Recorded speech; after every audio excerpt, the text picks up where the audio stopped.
theScore esports, obviously a broadcast channel on YouTube that create documentaries and topical polemic news pieces, I hack Scum parasites on this fucking industry and, quite frankly, on my own work, as I've sadly had to experience.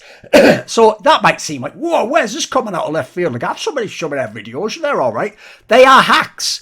They basically just use storylines that very famous community narratives were around, or quite frankly, just literally mine at times that I've built up as my, at this point in time, 20-year career professionally as an esports historian and journalist. And by the way, later in the video, I'm going to talk about all the people who've made these claims of plagiarism against them, some outrageous incidents, disrespectful behaviour repeatedly from the people who make the videos on theScore esports, and you're going to really see that these are pieces of shit that I'm exposing right now. Now, you might say, but in the video, they credit people. You know, lots of videos like Desertors and others, they just put like, you know, courtesy of, credit of, etc. Now, here's the thing.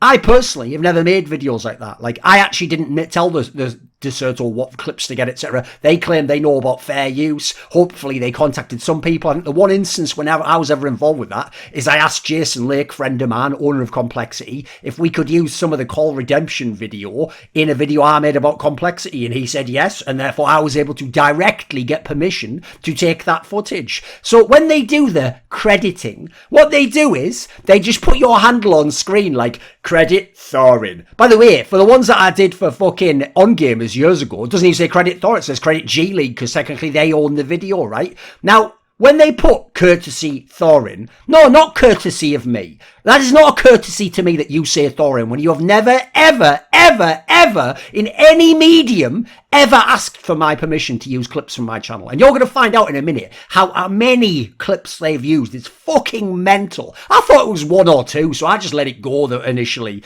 Now, what's crazy is, if they'd asked for my permission, I would have actually told them what I tell pretty much everyone who asks my permission. Whether it's a tiny little content creator, someone who already made a video, or a bigger site that asks if they can use a little section, I pretty much always say yes. Because I just think, right, as long as you link to my video, wherever you took, in the description box, and you put your credit on screen, then okay, no big deal. But this is the interesting thing. Not only do they not ask for permission at theScore esports, oh, it's worse than that. They don't ever link the original content in the description box from what I've seen. So there's no way someone could go to that video and enjoy it. And they don't put like your Twitter or a hyperlink of anything, quite frankly. Now, that's intentional. They've gone and done all this research and used all these clips and taken them out and put them in the fucking video editors, but they can't put a hyperlink in the description box. That's intentional. They know that you're not going to go to YouTube and type in Thorin, and you might click a link. When there's not a link, people like, about, I would say off the top of my head, like 5% likely to actually go and type that in, whereas like maybe it's like 50% that they'd click a link if it was there. I mean, we're on the World Wide Web. The entire premise of this is it's based on hyperlinking to other people's content within your content. They don't do that intentionally, because let's be real, they don't want you to go to my channel, see my videos and go, well, these are much better than theirs. Also, isn't this basically what they took in their video? And you know what? Actually, their videos are shit, so maybe I'll stick with this guy. No, they don't want that. They want to just be a parasite and suck the blood out of you, and they don't give a fuck about what the host creature's scenario is after that. So here's the thing. I actually did a tweet basically where I just said publicly, because I thought I'm sick and tired of this, I've seen too many, like I'd clicked on like a brand new video they'd brought out in like 2020, and then like all of a sudden my clips are in it, and it's like, and then another clip's in it, and then another, and I'm like, what the how long's this been going on for? Like, I thought it was just one or two clips, the odd one. Like, I haven't seen many of the videos at that time. So I put a tweet out there. This is August of 2020. And I said, if you've seen any of the content from my YouTube channel used in a video by theScore esports, kindly link it below, ideally with a timestamp. On gamers/games what I don't own, but anything from my channel. Now, funnily enough, not only did a load of fans go out there and find a whole load of instances, which gets pretty mental, by the way, but I mean, I'm going to show you right now. This guy responds, and he just goes, put all the videos and timestamps I found in a Google spreadsheet. So let's take a look at that Google spreadsheet, shall we? So here we are. This guy, I don't know if he's some super fan or what. It was like an account that obviously looked like 123 or whatever, maybe someone else's account.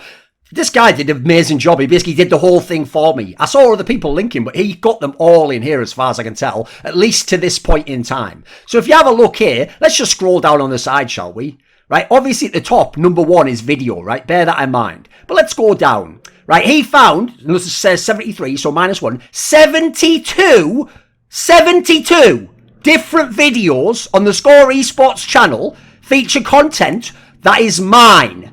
So it features content. He even this guy, not only did this guy give all the timestamps, by the way, but he even goes here and tells me what channel it's from. So there's the Thorin YouTube, man, directly. There's Returner by the Numbers, which is Richard Lewis's channel. There's it, which I share part of, because obviously I own part of that show. There's Insight on Esports, me and Monty's channel, Summoning Insight, Oversight. There's The Crackdown, which is a show I do with Dominate, and I have half of that ownership. And then there's Listen Local, which was me and Local's one that was on his channel. But again, I have half ownership of that content. Now let's just look here. Forget the videos for a second, because by the way, they're all over the place. Like Saviour from Brood War. We've got like the Rise and Fall Leagues, most of stuff. That's Forgiven and League of Legends. We've got like CSGO ones here. There's about Nitro. We've got Top 10 Cheaters exposed. We've got Defran from Overwatch. We've got fucking Yankos from League of Legends. Oh, it's all over the place, mate. They're just every single fucking one. Like you keep going down here.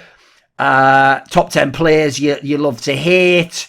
Story of Nothing, Story of Sumail, Story of Device, Story of Sven, Story of Zeus, Story of Nico, Story of TSM Reginald, Story of Shroud, Story of Stu 2K, Story of Get Right, like Story of Simple, Story of High, Story of Kenny S, Story of Jensen, Story of Fallen, Story of Arteezy, Story of Twists. Is this a fucking joke? Is my channel just like a version to be condensed down and put into their fucking channel? Like, what is going on right now? And then also, look, it's not like they just take one 5-second clip or one 10-second clip. Like, this video here, they just take 5 different usages of it. This video here, 6 different usage on this one. This one, 3. Like, these got 3. They just use whatever the fuck they want, right? Some of the videos, look, they're just taking them all. There's certain videos where they take from 3 different channels worth. Is there anything more? Yeah, 3 is the most as far as I can tell. So I counted up how many on that screen, on that spreadsheet. 113 different instances of them using my footage in their videos across 72 videos, as we just pointed out. And that's from my YouTube, by the numbers, etc., etc. Now, they're not just using fair use, because they don't just use like one 30-second clip or a couple of 30-second clips. Occasionally, they were doing it again and again and again and again and again and again. They're taking videos and using like 30-second clip, another 30-second clip from the same interview, another 30-second clip from the same interview, another 30. What is going on? Like, I did an interview with JW. I did like 3 of them at this point. And they just cannibalized loads from this shit. Or how about this one? This one's pretty wild. How about when one guy just pointed out, he just looked up the Seb interview. I did a 5-hour interview with Seb, who'd won the TI at the time. It was split into 2 parts.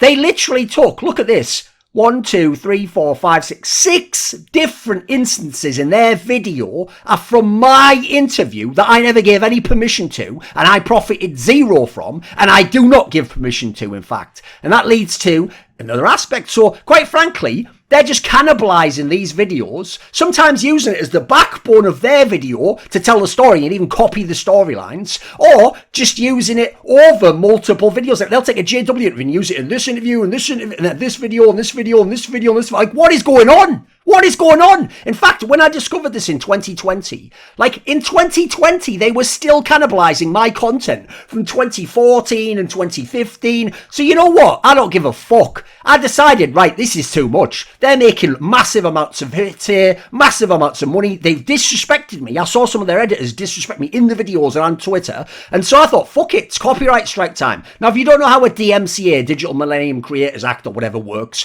basically, you submit it when someone's stolen your content. You sign literally like a legal thing online saying like, I own this content under penalty that you can potentially get sued if you lie about this, potentially by YouTube and Google. And you list exactly where they've used your shit. And so I went and I copyright struck them gave a copyright strike for 70 of the basically the ones that were on my channel. I didn't do the ones that were on other people's channel. I didn't even encourage them to. I thought, listen, if they won't take 70 off mine, it doesn't fucking matter at that point in time.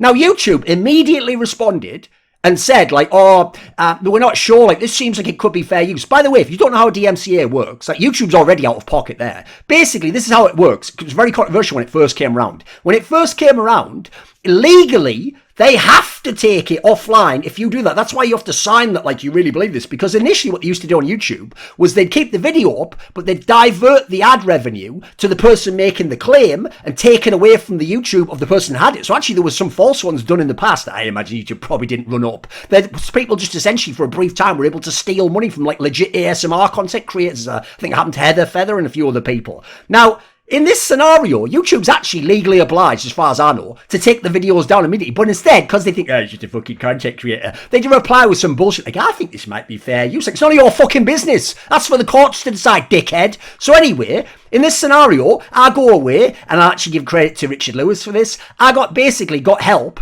to get a real legal argument in detail as to why this should actually be the case, that these should be upheld copyright strikes. So I'll actually read out just the first part, so you'll see this is not just some bumfuck like take them down, them our videos. We went like this. The argument went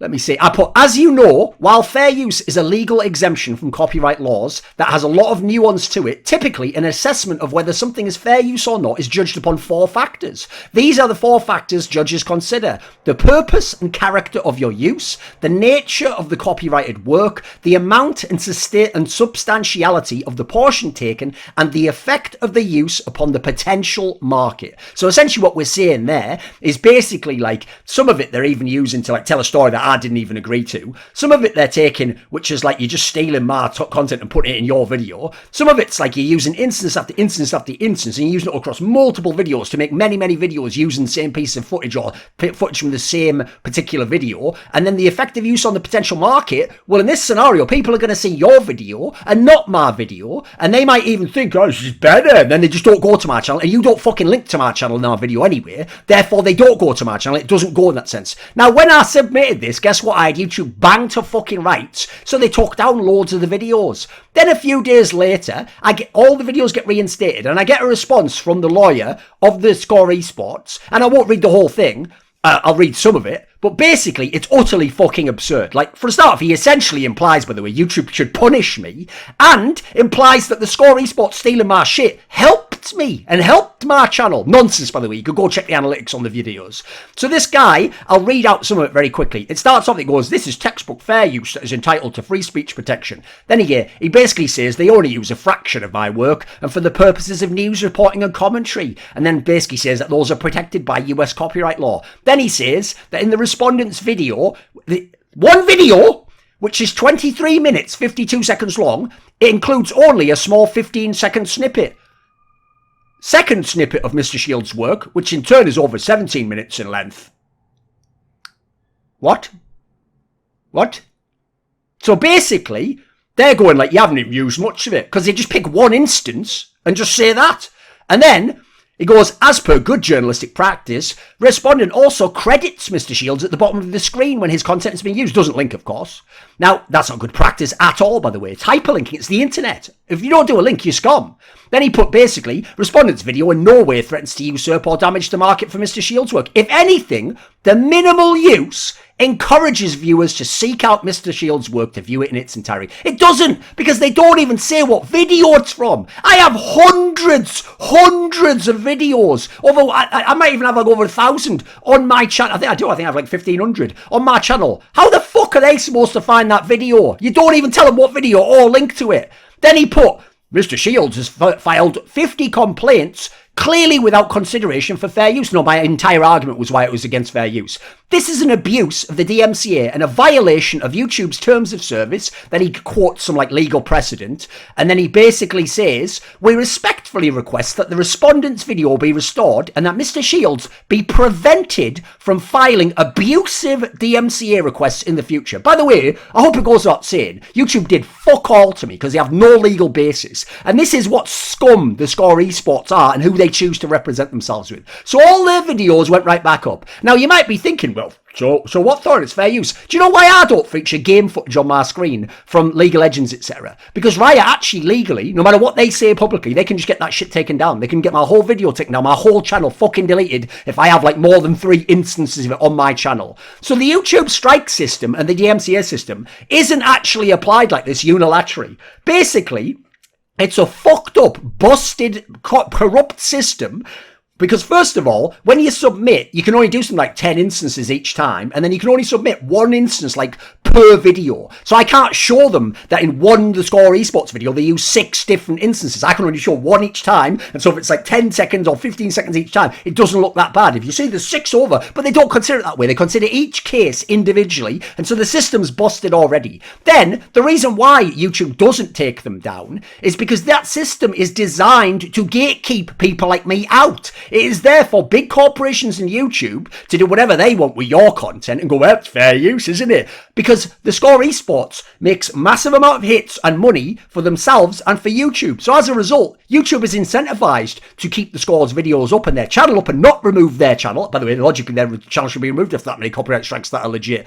And instead go, well, there's some reason as to why we're not going to do that. Now, here's the thing. I make YouTube less money. I have far fewer hits on my channel. So you know what? If you're tiny, I'm not tiny, but like I'm not the size of theScore esports. So if you're smaller though, and I've seen that with many small channels, say you post a 15-second clip of a video that's like a fucking an actual movie clip, and you talk over it like, well, you see in the scene Tarantino, like they can get those taken down. I've seen that many times, and sometimes the whole video can get taken down. You get a permanent copyright strike, and if you get 3, your channel gets fucking deleted. So it's there to punish the little guy and steal from him, and then for the big guy, it's there to let him do whatever the fuck he wants and pillage everyone else's shit. Now, interestingly, they haven't used any of my video clips since I did the copyright strikes as far as I can tell. But why? Isn't it fair use? Isn't this just something you do and encourage people to go to my channel? Get fucked. Get actually fucked. And the worst thing is, the videos are fucking shit.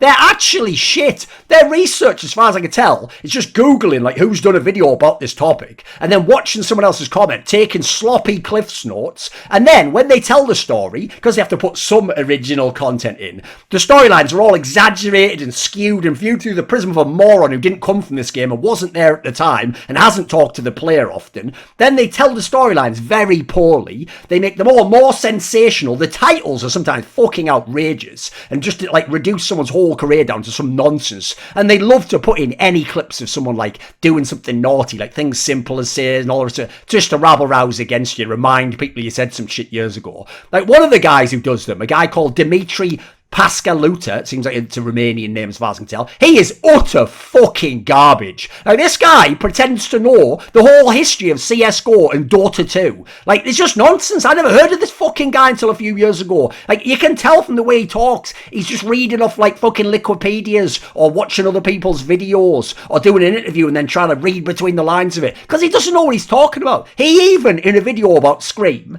basically not only plagiarised my content, because I did that funny thing when Scream was like back in Titan of like, well, I sung that song like, he did the headshot, ooh, bap, bap. And if you don't know, Scream is both Belgian and speaks French, but obviously ethnically, I believe it appears he's from Turkey or something. He has some sort of background. I believe in his faith, he's Muslim. So I was trying to make some sort of like a French type accent with an element of like, the weird, because he's talking, brother, what the, look, with some of that mixed into it, right? That's actually a pretty funny clip. A lot of people loved it. This guy actually shows the clip and then just mocks me and basically just like sort of goes, what the fuck is this accent? Like, what the fuck are you doing with my content, your video?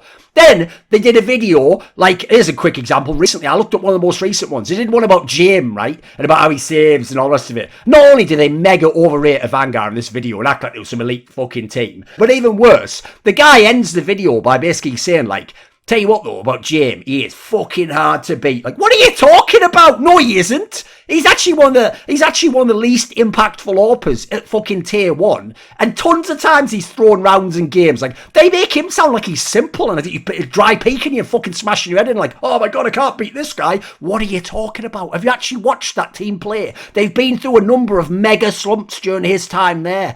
Also, they've got tons of garbage in there, by the way. Like, their videos really look like someone Googled or looked on Reddit for the thread, and then just after like an hour was like, right, time to make the authoritative video. And they speak in an authoritative manner, as if they were there, as if they knew all the storylines, even when they're skipping over stuff and missing stuff and completely not even knowing the context and fucking it up entirely, as we'll get to later, because I'm going to show you how fucking shit theScore esports is. So let's talk a little bit about the business model of theScore esports, shall we? Right, if you don't know, Back in 2015, when they made it, I think it was 2015, they hired a bunch of top people. In 2016, there was even an article I saw that was on DigiDay that said they had a team of 45 people dedicated to the esports side, 200 plus, I think, for the theScore, the whole sports thing as well in Canada.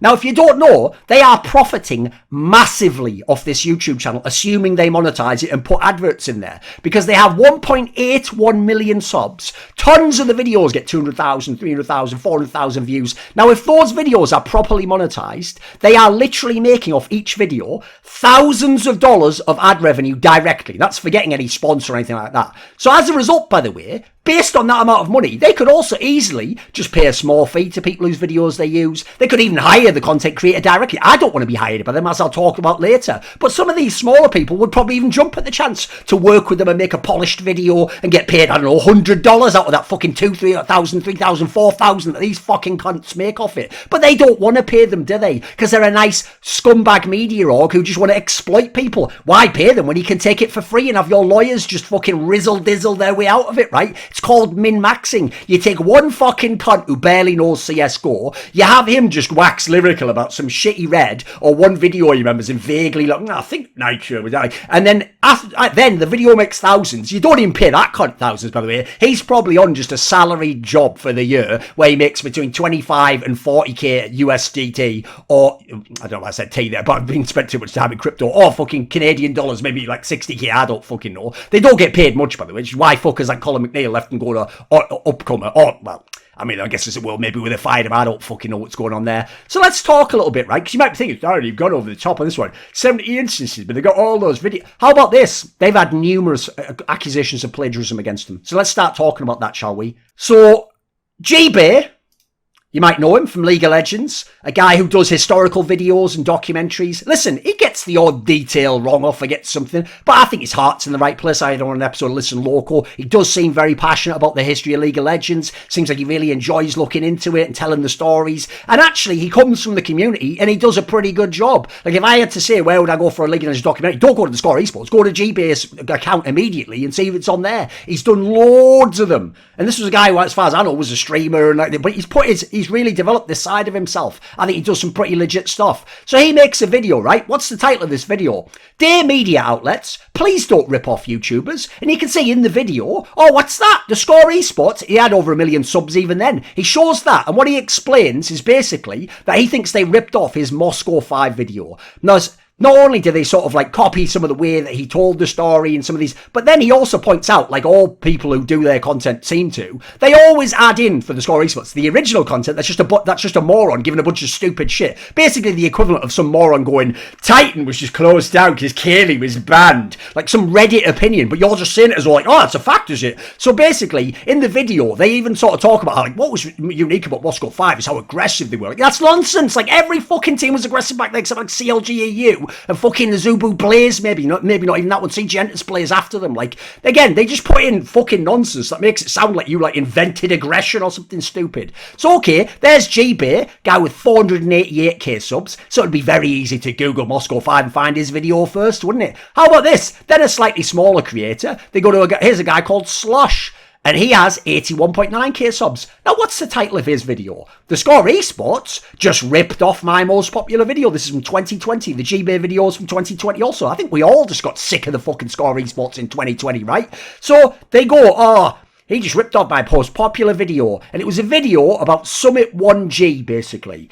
And they just basically, as far as I can tell, again, just take talking points, take the angles, take things that he pointed out. All of it seems to just magically appear. I think they even used some clips of his video at some point. He says basically they used some clip of him in a different video about Dr. Disrespect that, again, didn't even make sense. And the talking point and the order seemed suspiciously similar. So, okay, there's 2 people already who've made the claim, right? Let's keep going. Then there's a tiny creator from StarCraft 2, a guy called Cyan.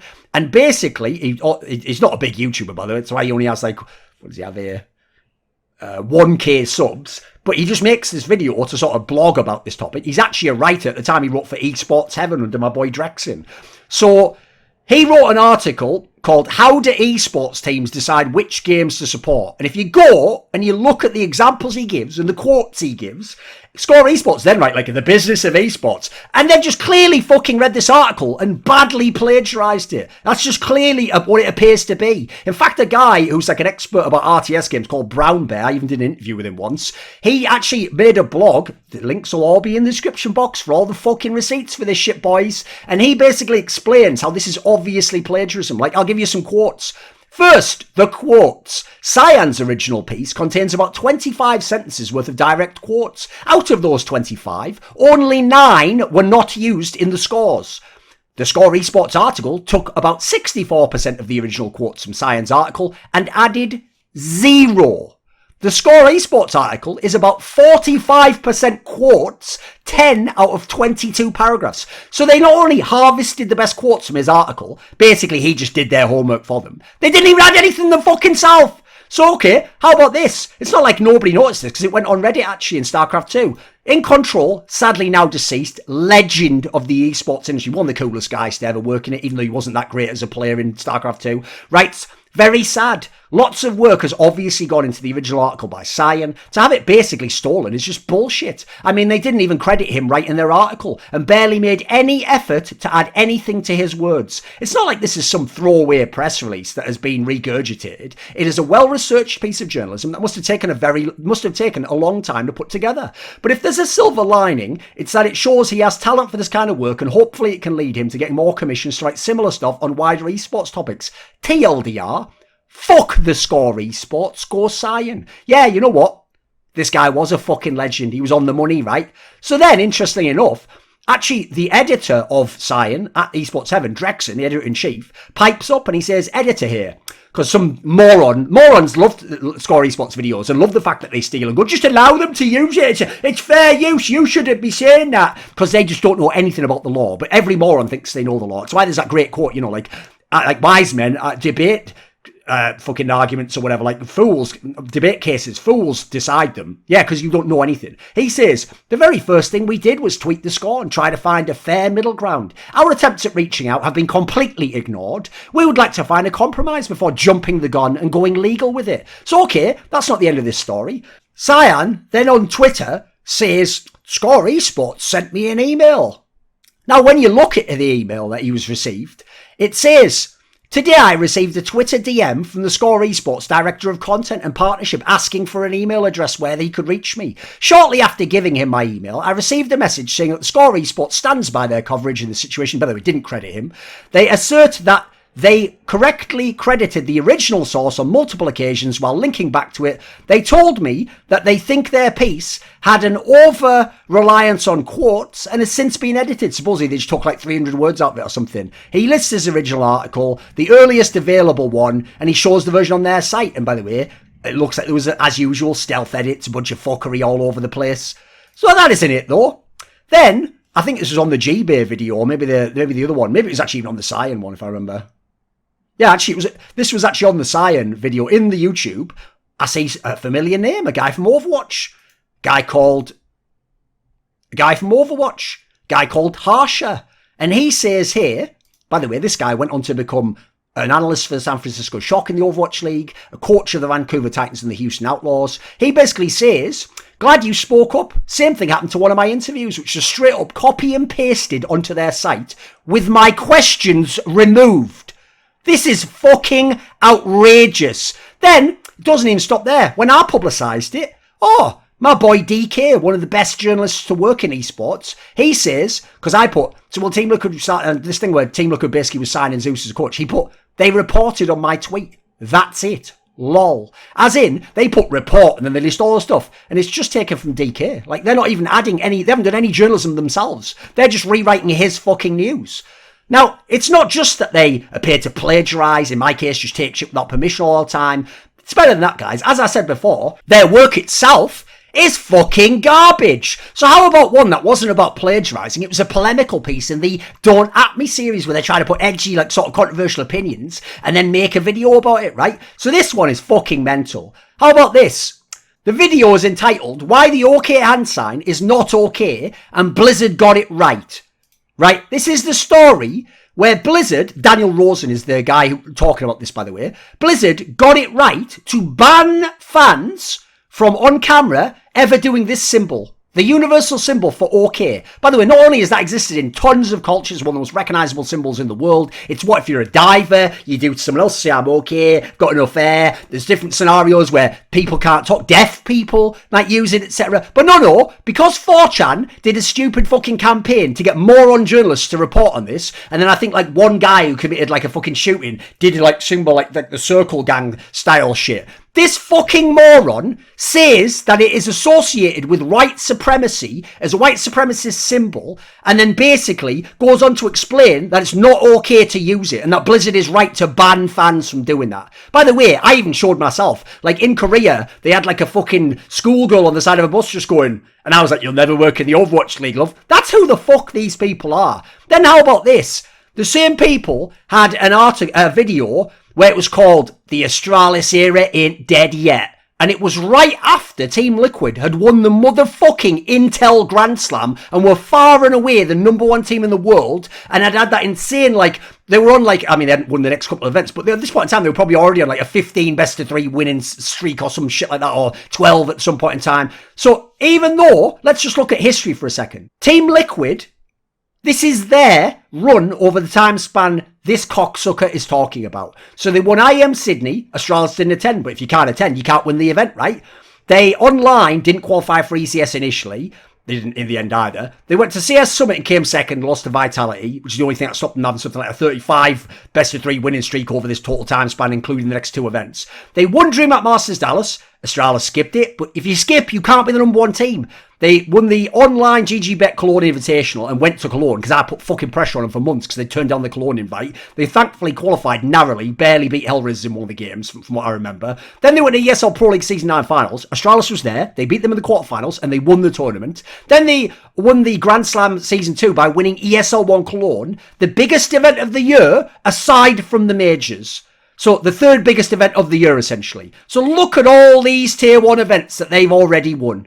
They're dominating the scene. They're far and away number one. But you're telling me that it's still someone else's era while someone's winning all these events, and even events that you attend, like ESL Cologne, and directly beating your ESL Season 9. Let's have a look. What did Astralis do over the exact same time span? They went to 4 tournaments. They went to Blast Pro Series Madrid and lost to ENCE in the final. They went to ECS Season 7 and didn't even make the playoffs, lost to Furia. They went to the Pro League finals and lost to Team Liquid. They went to ESL 1 Cologne and lost to Vitality in the semi-finals. They didn't win a single fucking tournament, and they made the finals of 2 of them, and one was one of them, and one was a fucking blast, and then they're like 5th to something for the other tournaments. This is their era, is it? That's how eras work. Eras are just like major to major, and who gives a fuck? Because here's the thing, when this guy, Sadikist actually sort of like only meets him halfway, like, I don't know, maybe if they win the next major, you're like, yeah, well, it does feel like they've dropped them Team Liquid's number one, and I do think Team Liquid is the best. Like, he's trying to do them all these favours because these salacious, sensational cocksuckers want the story to be that Astralis' era is still going because that's an edgy take. They even say, the main guy, the Colin McNeil guy, we'll fucking get to later, he basically says, like, if you win the next major, doesn't that make, you know, everything from Katowice to Berlin, doesn't say Berlin, to that major, just okay? So it's just okay to just lose a load of times, not even attend a load of events, be nowhere near to number one, even say yourself in interviews that, yeah, we're not number one anymore. That's all just fine, as long as you win the next major, because this dickhead has determined majors just determine eras.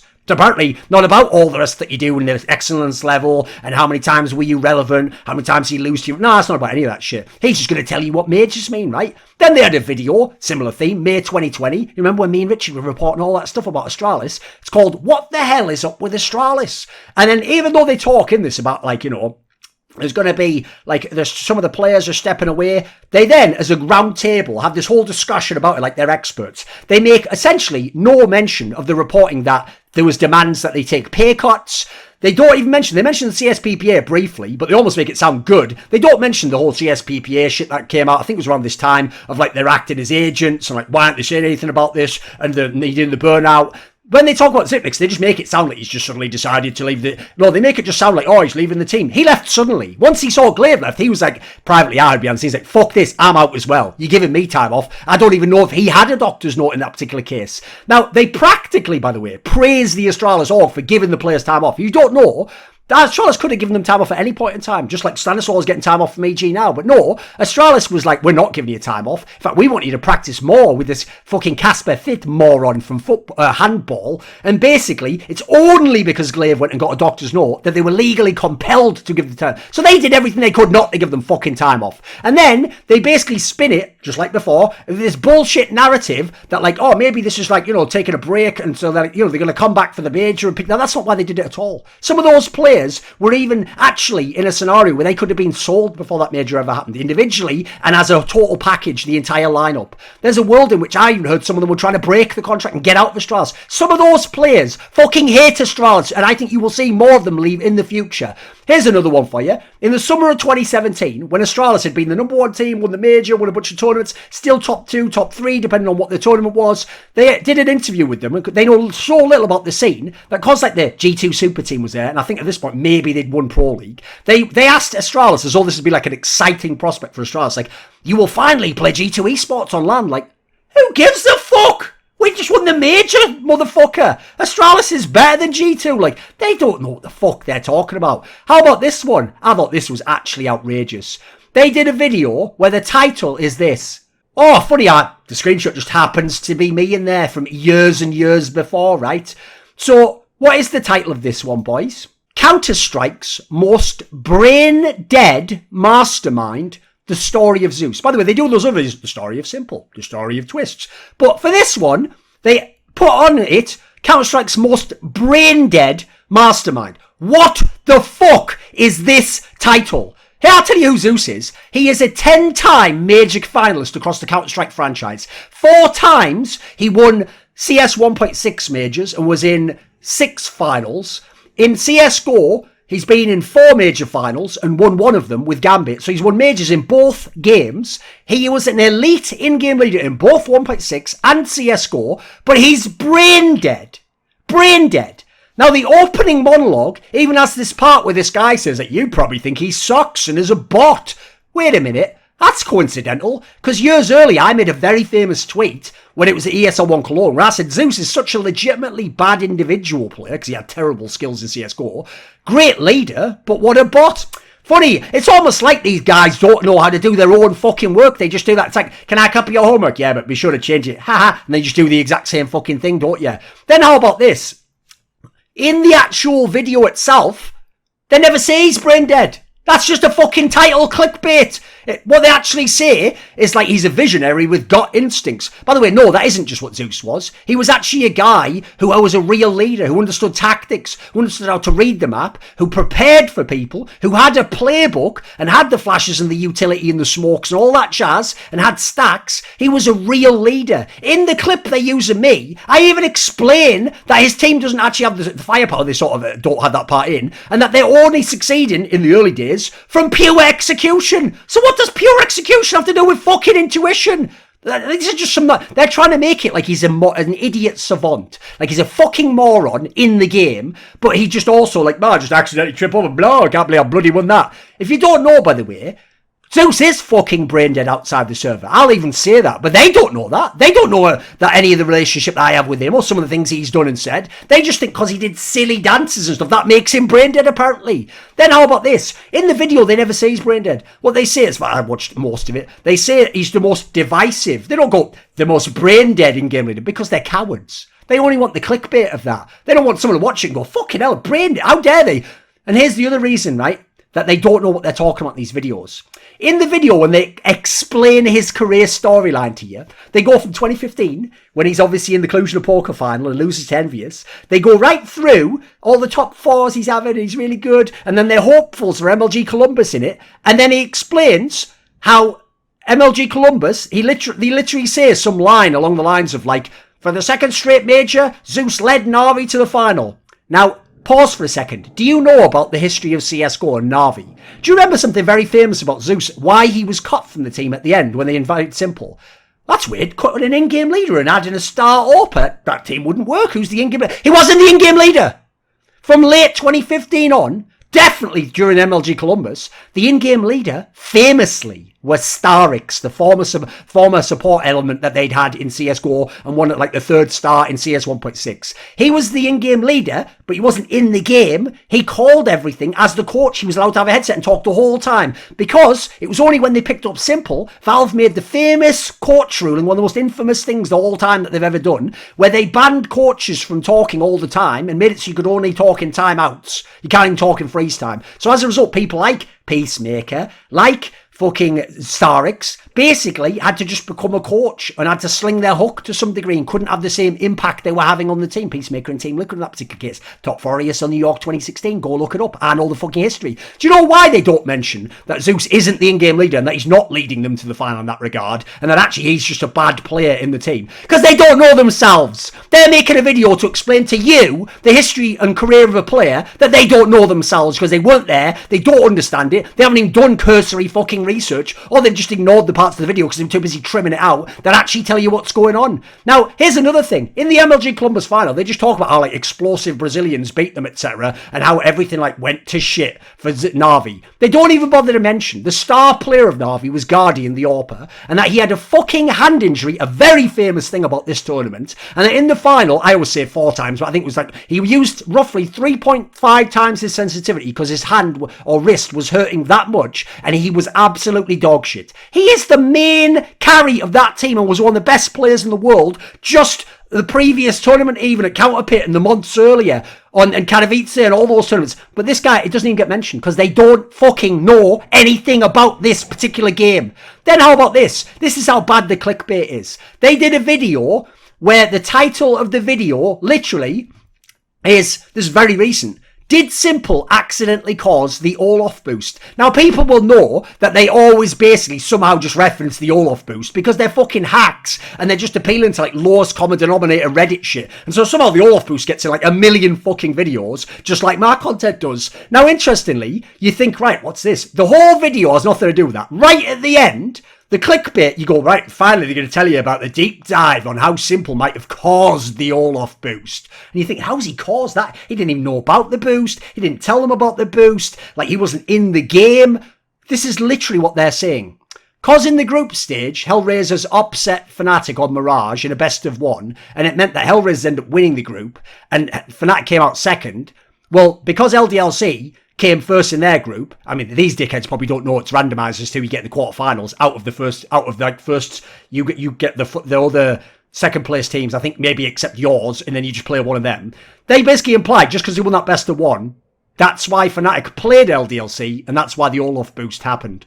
Now, that is utter sensationalism. It has nothing to do with Simple. It's not related at all. And also, they forget this detail, that LDLC and Fnatic were the number 1 and number 2 teams in the world and had met in the 3 previous finals. So what were the odds of what would have happened if Fnatic had gone on the other side of the bracket where Hellraisers were? They would have beaten NiP, Virtus Pro made the final, LDLC would have made the final, they'd have played the series, and it would have been the same veto, you fucking moron. Even though, as usual, when they don't know what they're talking about, they just add in some detail that they just pull out their arse. And the guy says that if they basically had gone on the other side of the bracket, it's way less likely that they play Overpass.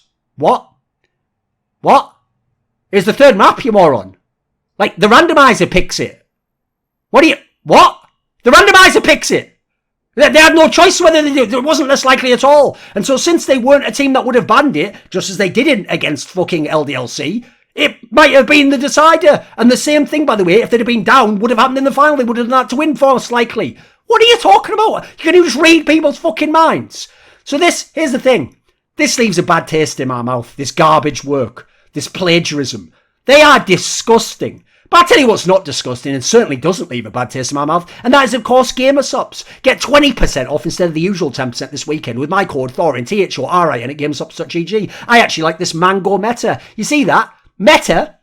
You don't know anything about the fucking meta. Not journalism, not editing, not esports, theScore esports. You are fucking dickheads. So here's the thing. I thought I'd leave it till the end, but let's talk a little bit about my history with theScore esports, because there's already a backstory of Animosity where there's no universe in which they would ever think I would let them use my videos. Right? Basically, when theScore esports came out, like I said, I think it was in 2015, they initially brought in Slasher to like help them get a crew of people. Where does that story repeat? Oh yeah, that's right. After that, the next year, he gets fired for doing fuck all. He goes to ESPN esports, They help him kind of bring in all the people. Does nothing again. Eventually gets like, you see the sort of fucking people they work with. Now, because Slasher felt so much guilt for having fucked with ungamers and basically fucked with my career as a result and livelihoods of other people who are having children and all sorts of shit.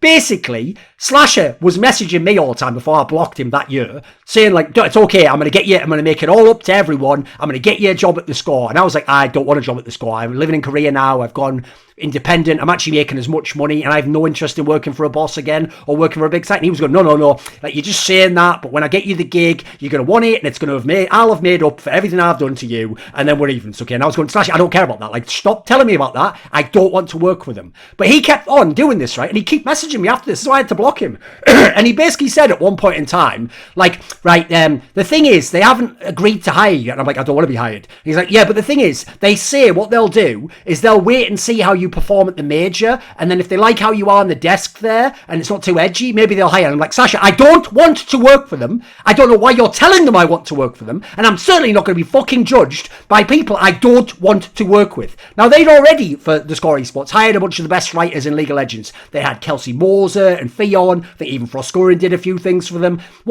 Some of these people, by the way, even also reached out to me, were like, yeah, Sasha's like trying to tell me like I have to persuade you to join theScore, but I know you'd never just do that based on someone telling you that anyway, so I thought I'd just let you know as a heads up. So this whole shit was already pissing me off. How obnoxious is that? I am at this point in time, by the way, a 14-year veteran, and I've been doing my historical work for well over a decade at that point in time. I don't have to be treated like fucking an idiot by shitters like this.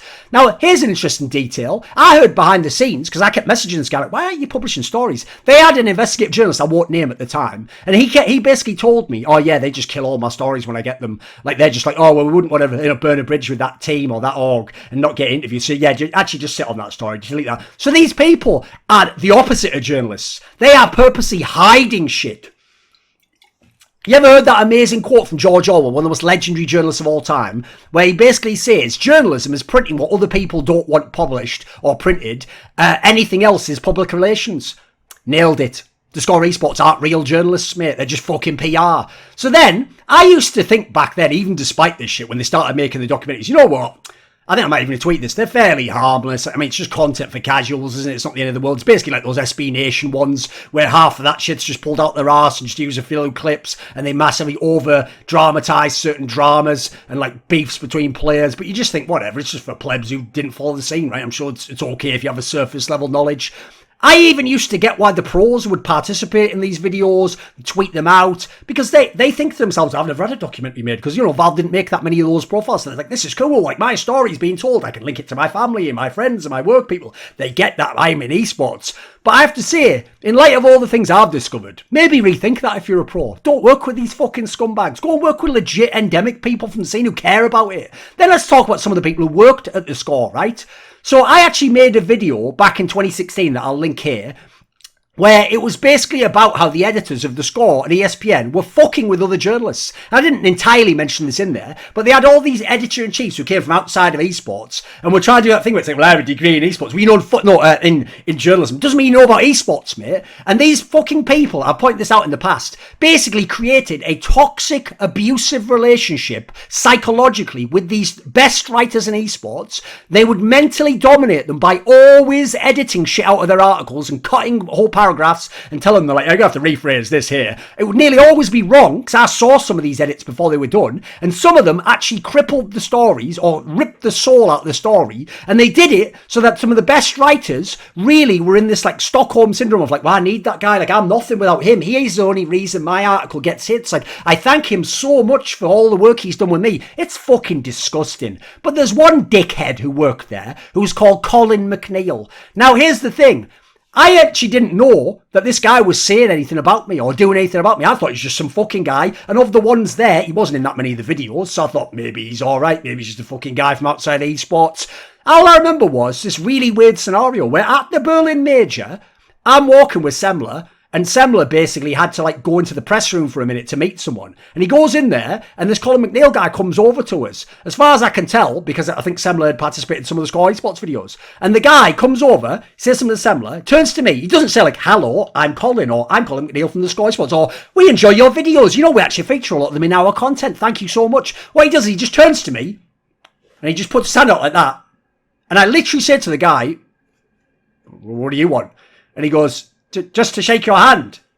So I shake his hand, and then I just say to Sam, like, look, I've got to go. Like, I'm just going to go. And that was it, right? That's the only interaction I'd ever had with this guy. But then later, next year, let's check this out. When I was working with Cloud9, and Monty got them to bring Summoning Insight over and make the Nines into Summoning Insight briefly, our big talk show, we had that scenario with Doublelift and Lena, right? Where they basically were in a conflict of interest because of their relationship being in the same team. And also they were sharing information. And later they were proved to be compromised, and actually on stream, Doublelift through his mic accidentally leaked Lena talking about a different player in TSM and the fact that no team wants him. Absolutely outrageous behaviour. And so because they fucked with us and basically not only denied all of this, but Lena, the president of TSM, literally alluded to my work as fake news, my entire livelihood, implying I'm a liar and I've created fake malicious news.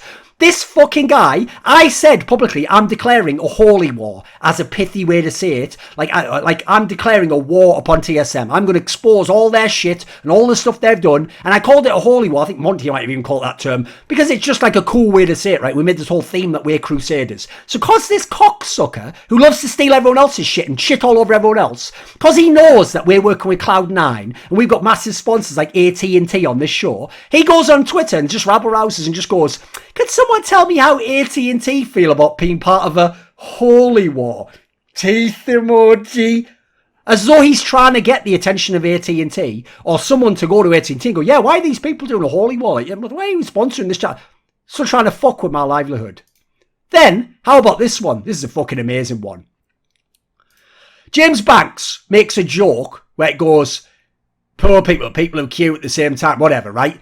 Colin McNeil guy goes, a little credit, James. So Richard, who's also had loads of his stories just fucking almost verbatim taken and put on the Score esports without credit, goes, yeah, it's awful when people post other people's content without checking if it's okay, which they obviously never do. I can't even begin to imagine how offensive it would be if James was somehow making a living from doing it. Obviously just fucking roasted this cunt's soul 1,000,000%. Then how about this? At one point in time, when Richard was talking about the Yampy legal case story, this motherfucker, Colin McNeil, pops up and talks about how he's done a video about it, right? But look how he describes it. So Richard up here is saying, Richard replies to him. He goes, since as you'll clearly be making another cannibalized video on this topic, my advice is you'd probably be better off waiting a few days for my work to be published. So Colin McNeil says, the video I did on this topic earlier this year was original reporting based primarily off obtaining the lawsuit obtained from the court. Then Richard says, original reporting that came after the finished publication in question and brought absolutely nothing into the public, nothing new into the public sphere. If that's a feather in the cap for you, don it with pride. Because this guy's getting original reporting and all he did is basically report what they reported and didn't add anything himself. Then Colin McNeil says, I think the question of advancement of the story is a fair one. Oh, he's instantly backed off it. Though I would argue the audience of a Finnish newspaper and of the English-speaking esports world are different, and therefore there is value in bringing the information to the latter. And then Richard just says, no one said different. Framing it as original reporting is disingenuous. Because yes, at best, they're just a bunch of disingenuous cunts, aren't they? For anyone wondering, this guy, Colin McNeil, doesn't even work at the Score esports anymore. Now works at Opcommer, another project where someone's come, put millions into it, are actually getting overpaid like motherfuckers. Some of the dog shittest people in the industry. Some pretty good people as well. Some people I respect and actually like. And basically, prediction, in 1 or 2 years that site will go bust. Those people will all cry about how unfair it is, and then they'll move on to look for the next host to attach themselves to the arse of like a tick and suck the fucking lifeblood of that person and those people's work and money, and again produce not that much real quality work. These people are parasites. They are taking other people's work, poorly copying it, adding in dog shit elements and interpretations of their own, missing key details and timeline elements, and they are unapologetic unapologetic about it, and they think they have a legal right to do it. They are fucking scum in this industry. Yo, this is Alup. You got pretty big balls to watch Thorin's YouTube videos. This video was kindly supported by Kris with a K, Lager15, Matt Pugnatio, Rajcula, Skaparen, Travis Goff, Zack Schmidt, Adam Ochs, Alexander Rao, Animosity, BotPounder420, Kris, ErikHillestad, Hades, Jdubs, Jensen Goh, John Shelton, Joseph Ginsburg, Kovacevicd, Tobias Bernasconi, Zoomba, Zyrathenia, and special thanks go out to both Jerky's Minion and DZL. Do you want to suggest a topic or a guest for some of my content? Want to ask me a question in one of those video AMAs? Do you want teasers? Who's going to be the guests on my next interviews? Do you want to take part in a lengthy esports discussion with me? Well, put your money where your mouth is. Join the Illuminati today at the Patreon link in the description box below.